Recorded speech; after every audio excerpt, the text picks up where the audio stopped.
I played Jake Sully, who is a jarhead. He's a Marine that got transported to this wondrous planet and fell madly in love with Neytiri. I played Neytiri. She's the daughter of a Tsahik, who's a shaman woman, a person of high stature in her tribe, and Neytiri has to follow in her footsteps, but she does not want to do that. And she meets Jake Sully, and they both embark on this wonderful adventure, not just of love, but also of protecting not just who they love truly, which is their family and each other, but also the planet. Getting the part was a very strong memory for me.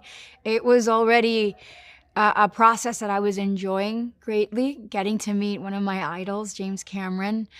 Getting the part was exciting, but it was also very nerve-wracking because it meant that I knew I was going to have to work really, really hard. But what I couldn't have imagined was that the process of all that hard work I was going to also enjoy, because I was going to learn so much and be a part of a really beautiful story that was going to then become very groundbreaking for many, many people. So yeah. My strongest memories is just the sense of play that we had. It was every day's problem solving on a film set, but in this one you're playing the problem is, how do I ride a banshee? How do I climb floating mountains? How do we do that? This is kind of, intergalactic stuff that we're trying to do in a soundstage in the middle of wherever we are. And it's like that sense of play is what you need to get through that. So that's what I remember. It affected me personally because up until that point, I hadn't really thought about having, really intense conversations around environment, around Mother Earth, and that was sort of like the initiation of that consciousness, for me. In terms of work, it was groundbreaking. It really, I was able to catapult myself into other projects and continue my journey growing as an artist, and being able to, through my influence, to tell really good stories that I believe in and collaborate with filmmakers that I believe in. But the greatest gift of all is the experience to be able to come back and work with people that I just, love and truly admire, which is, when you come back to a sequel of a film that you really, really enjoyed, it is a gift that the actor takes with them all the time. My whole world and life went 180. That's it. Yeah. Look, it has a multitude of themes, but I put a lot of thought into this. I think that there's a sense of Jake Sully just wants to belong somewhere. I think it's about belonging, and I think we're all looking for our own clique, our own tribe, our own clan, where we feel comforted and emboldened by. And I think that's part of the reason why it connected globally. It's because everybody feels alone, and we all want to be connected. It's a beautiful story. It's a beautiful story.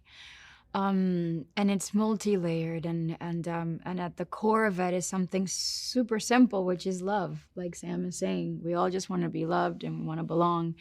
And then just visually, it was like unlike anything we had ever experienced. It was an immersive experience. It was delivered in 3D. It was unique and groundbreaking, but also, taking it back to the environment. We were shown a mirror of what we could become if we follow in this path, and here's the really not so great version of it, and here's the possibility of what we could become if we make better choices. It was the beginning of that conversation when it came to the environment, and it was not political. It was from a human sort of place, and that became very thought-provoking. Theaters are these weird place where you sit with complete strangers. So you do that in a church too, but then they turn the lights off, so that would be a very weird church.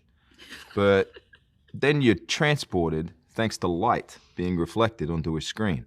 And something like Avatar literally does take you out of that darkness into another world entirely. And To me, Avatar's always felt like this dream. And the remastered version definitely kind of reminds you of what that feeling is. This is a story set up against a world that has to be experienced on a bigger screen. It needs to be heard, it needs to be felt, it needs to be seen. It is an experience that is beautiful and quite magnificent. And also, and quite simple, he worked really hard for this. Like Jim really worked really hard and to write a beautiful story, to create the technology, to be able to manifest that vision. And once you're sitting there with a whole bunch of strangers with your 3D glasses, and you find yourself through your senses feeling all the sensations, all the feels, then that's when you realize that all that hard work was for the greater purpose of you to sit down and just enjoy it. Because it is a pleasurable experience.